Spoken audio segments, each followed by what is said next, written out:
Alright, hey everybody. Train going off in the damn background. Feel like I'm out in the boonies. Anyways, today I have the CavemanStyle Ultimo knife. I saw this on Facebook a while ago and I wanted to buy it. I was going to make a video on it a few days ago, but I was kind of sick and I couldn't speak. Still kind of sick and still can't really speak all that great, but here we go. Anyways.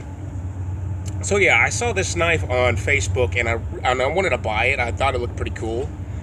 I mean, these indentations are pretty cool. They feel nice too. Like a very smooth stone. But I saw this on Facebook and I bought it. And ever since then, all I see ads on YouTube about it, Facebook. I can't tell you how many times I've seen the same stupid ad on YouTube. And for whatever reason, it's like everything that tries to be the next big thing, whether it's like a knife or whatever, it'll show people having problems cutting stuff and be like, this thing can do anything you want. You want to chop your phone in half, you can chop it in half. One strike. You want to throw the sucker to the moon, you can throw it right to the moon. It's going to cut the moon in half. It's stupid. It's like, it's a cool looking knife, man, but it's just like, I really doubt it. I mean, one of the things showed a woman having a problem, having a hard time cutting through a vegetable with a kitchen knife, and I'm like, this knife can do that. I'm like, well, the kitchen knife can do that too. Probably just don't have it sharpened. Kitchen knives are kind of meant to cut stuff. A lot of knives are. I mean, this isn't all that special. You know, it even showed a guy putting it was either on a cement walk or a brick or something like that, and he hammered it down, and it showed a thin cut line in there. I mean, it always goes way out of the extreme. They even, just like the video about the indestructible gloves. You got one guy punching a glass thing, like, it didn't even hurt my hands at all. And I'm like, I'm calling bullshit on that, because you're going to hurt your wrist punching glass, regardless if it hurt your hand punching it or not. And the ads are kind of stupid. You got all the guys saying, like, this is the greatest knife ever. Why didn't anybody make this? This thing can literally do everything. It is the best knife on the planet. I'm just like, sell out much? It's a cool knife. I like it. But I wouldn't say it's the greatest knife. You know, even out of all the knives that I've had, I wouldn't say that any of them are the greatest knife in the world. Granted, a lot of the stuff I buy is cheap, but still. But right off the bat, I'm going to tell you one thing I hate about this. The goddamn handle. It thins down towards there. I don't know if you can see that. But it thins down here a bit.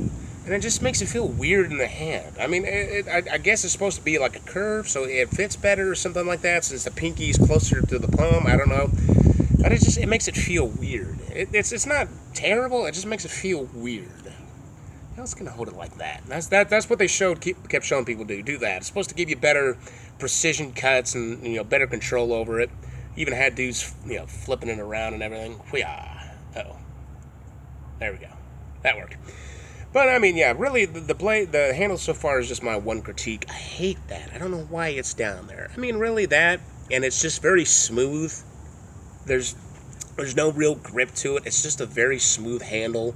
There's really nothing stopping my hand from, if my hand was sweaty or something, from riding up, because that's right here, that's just a straight upward curve. So as soon as it goes over there, it's going to cut right in there. That's I think, primarily why you're supposed to hold it like this. So even if your hand slides, unless your fingers go way past your index finger, it's not going to do that. But that's really my one critique. On the website itself, it says the blade is hand forged of traditional stainless steel. Handle could be ancient oak wood, which is the one I got, or it could be black onyx. Blade thickness is about 4 millimeters. I don't know. I'm not good with measurements, so I don't know if that's talking about the spine, which is pretty thick, or the edge itself. Blade length is about 140 millimeters. The total length is about 273 meters. The blade hardness is 54 to 56 HRC, and the sheath being genuine leather. Which I've heard its stuff is genuine leather before, and it turns out it isn't, so I don't really know. But yeah, right off the bat, it's a cool looking little knife. I mean, this thing came in razor sharp, very sharp. I cut my thumb with it, trying to do a spin deal. I cut my finger. just by it didn't even like slice or anything. It just like it pressed into my finger, I guess, and it just cut my finger. I don't even know how it did, but it did. So it did come in very sharp. I can very easily cut off my arm hair with it. It just cuts right off. I don't have any paper with me. I really should have brought some out. But yeah, it came within pretty sharp, and I do like it's kind of looks like it's modeled after a kitchen knife because it's got the long base here, a little bit thicker here towards there, and the tip is not as prominent. Has the tip, but it's not like thin like you would for a few other knives. And it's got a pretty thickness to it, so I like the thicker blades because I don't feel like I'm going to break it after a few tries. Because when they're just like really thin, it just feels like I'm going to do one thing with it and it's just going to snap or bend. And it's a full tang here. The tail goes all the way through. Little part there you can put like a little lanyard or something on. And then you're going to let the line there. It doesn't stick out. I can kind of feel it, but not really to where I would really notice it holding it. Then you got the 3 lines there. I mean, it's pretty simple design, to be fully honest. There's really nothing that really stands out about it beyond maybe just a hold here. But there's a few knives out there that have that. Like, really, the one thing I would say that is really good about it is just it came in sharp. That's really it. It came in very sharp, and that's nice, because not a lot of stuff that I have bought has came in sharp. It's generally been dull, or it's just had a very minute edge. But this thing came in very sharp, which I like. I do like this is pretty much my favorite part of the blade right there. It's just that. It's got a nice feel to it. It looks pretty cool. And it's not something normal. A lot of knives will have this where it's got like the black paint and then it has just the bland edge. But this one, I think it goes a little bit. I think it'd be kind of better if it put a black there or something. I don't know. But it's a nice little blade. It actually does come with a sheath for it. The sheath I'm not too impressed about. Because it's fairly basic. And plus, I don't like this kind of stuff. I don't like that. I don't like how it looks like that. It looks like very basic. But yeah, you put the knife up in there.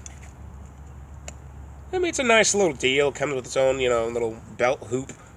That's really about it. There's not much to say about the sheath. There's not like a few other ones that I've had where it's been the materials were nice, or it has something added onto it to make it a little bit better. And this one came free, so it was only a limited time, so I'm assuming that if you guys decide to buy one, that it's not going to come with a sheath, which I think is very stupid. Because, I mean, it comes in sharp, so you're pretty prone to cut your hand if you don't have the damn knife with it. Though it did come with a little plastic deal for the tip and for the blade itself, so chances of that aren't very high. But yeah, it's a pretty cool knife. They have this one. They have another version on the website. It was the 2.0. They have a cleaver style one. The cleaver one I'm actually going to get next. But, I might do some testing with this here in a few once I find some good stuff to use it on. Probably just going to go around my backyard cutting some trees. But it is a pretty cool looking blade. Like I said, my biggest complaint is just how it thins down here there. But when you're holding it like this, you can't really tell all too much, this is how they're saying you should cut it anyways. They're bragging about that you can use this in the kitchen, you can use it outside, and outdoors. They were bragging all kinds of stuff. But let's see how it does when I actually do some cutting with it. And until then, see y'all next time. Bye-bye.